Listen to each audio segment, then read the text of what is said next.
Recent Russian aggression into NATO territory has moved NATO closer to declaring Article 5 against Russia.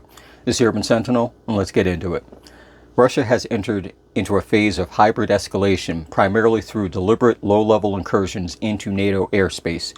These actions involve fighter jets and drones over the Baltic Sea and over Poland and Romania, testing and trying to expose gaps within the seams of their air defenses. They are designed to probe and test the rules of engagement without crossing the line into Article 5.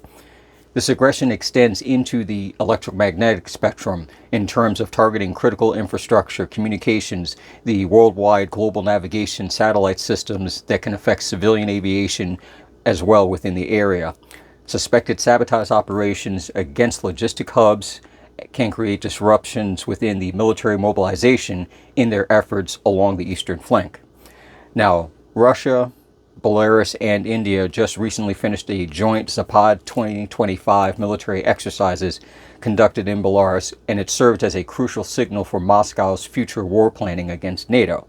The drills involved tens of thousands of troops, scenarios for large-scale conventional warfare, also potentially involving simulated use of tactical nuclear weapons like the Oroshenko missile.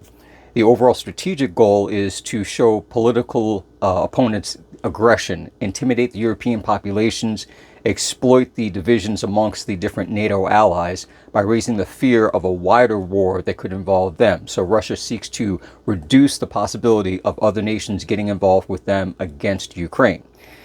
Escalating their readiness, such countries as Poland has done, they've tightened their border controls, they've increased their air defenses. Netherlands has increased patrols and given their F-35s permission to shoot down Russian drones the second they enter the airspace. NATO as a whole has increased the Eastern Sentry program, which is basically increasing the air-to-ground defense coordinations along those border regions. Many European leaders recognize that a lot of what is going on is because the U.S. currently is taking a step back from NATO participation. Although collectively NATO allied nations have increased their GDP, or at least promised to, increasing to 5% up to 2035, I believe, coming in the near future. Overall, NATO has established a realistic plan of how they want to be able to engage with Russia in these conflicts, but it does rely a lot upon the communication and coordination amongst them as nations as a whole. And amid the concerns of the reliability of the U.S.'s condition to come in and help out, most European nations, the superpowers within those groups, are looking to bolster their own defenses, working on their own self-defense or national defense plans without the U.S. directly involved, because they don't want to rely strictly on a transatlantic coordination. Now, many of the ongoing debates stem from making a less ambiguous rules of engagement when it comes to dealing with hybrid threats. This is to clarify beyond just simply improvised responses that are made up as they come along, and ensures a unified, swift, unilateral response to an action, whether it be against drones, jets, or cyber incursions.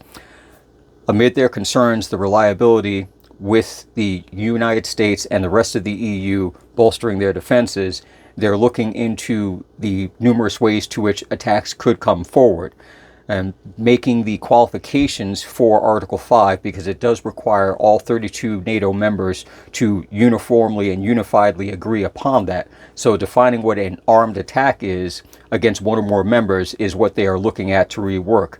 Under the current conditions, Russian actions fall short of an actual armed attack. So it is a deliberate but non-kinetic attack.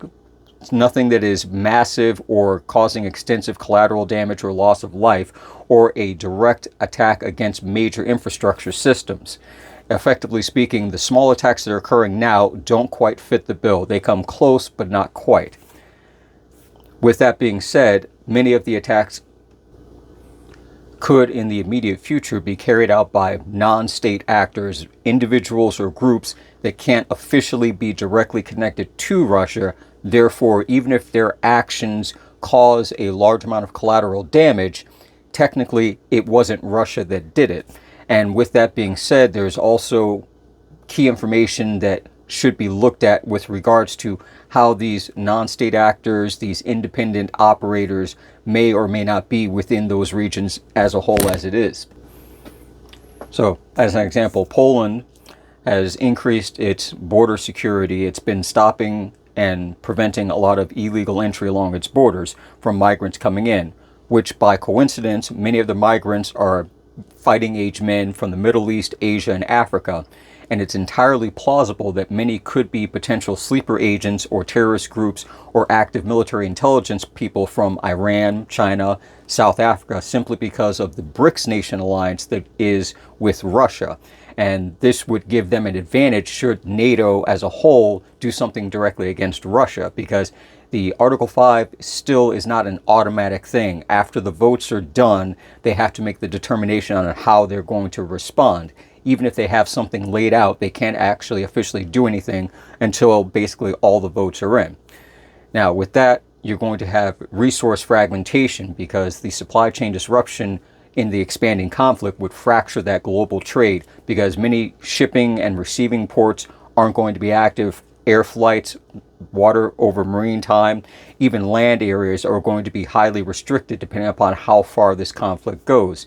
And that, of course, will affect things such as natural gas supplies and other resource products such as grains for feedstock and for eating. The natural resources then become a critical effect or a critical component in the overall effect of the conflict. This would cause prices to spike worldwide, potentially triggering a global energy and an industrial crisis, becoming a sort of ensuing a domino effect, and it's going to hit every corner of the industrialized world, including areas such as green energy, renewable energy, because all of that still relies on fossil fuels and many other traditional industrial type of activities to actually complete and construct and get into use. So you're going to see high prices start to go up across the board in many regions. You're going to see, as we currently are observing, the effects of the tariffs with the cost of materials coming in, depending upon what they are. Compound that to either no goods are being shipped out, or it's being harder to gather those resources, process and refine them, and then distribute them. And naturally, of course, as many countries did during COVID, they began to hold on to their own nation's natural resources for their personal use, rather than continue to hold contracts and agreements and send those out. So then economic instability would bring a heightened geopolitical trigger that would cause a massive flight of capital funding from emerging economies towards perceived safe haven assets such as gold. Global markets would in fact start to convulse, and in turn accelerating the worldwide economic slowdown as many more nations, large and small, start to reassess and reappropriate where they're going to be putting all of their funds and the resources that they have.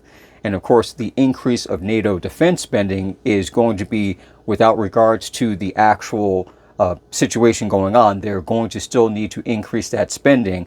How much they then do from that point going forward without any external income coming in, that also will affect things going on. Most likely would be seen in any nation in the form of higher taxes across the board on everything to fund the increase of defense spending to fight the war that they're in.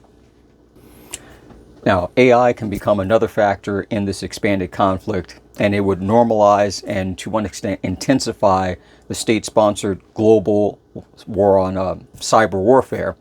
And you'd expect to see spillovers from the effects. They could target civilian areas, hitting communications infrastructure worldwide, increased denial of service attacks affecting everything from shipping and aviation communications, would disrupt commerce universally. Ransomware attacks could hinder nations and companies, causing logistical and financial complications, and it would be used as an effort to support physical action, kinetic action on the battlefield, effectively holding a country or an industry hostage to keep them out of the action.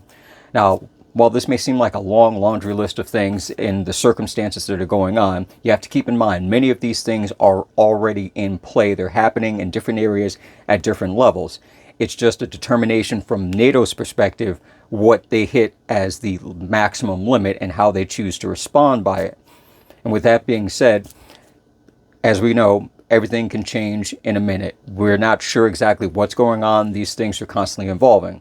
So again, if you found this interesting and you got any thoughts, any comments on this, leave a comment, hit the like button, and that's it for now, and I'll catch you in the next one.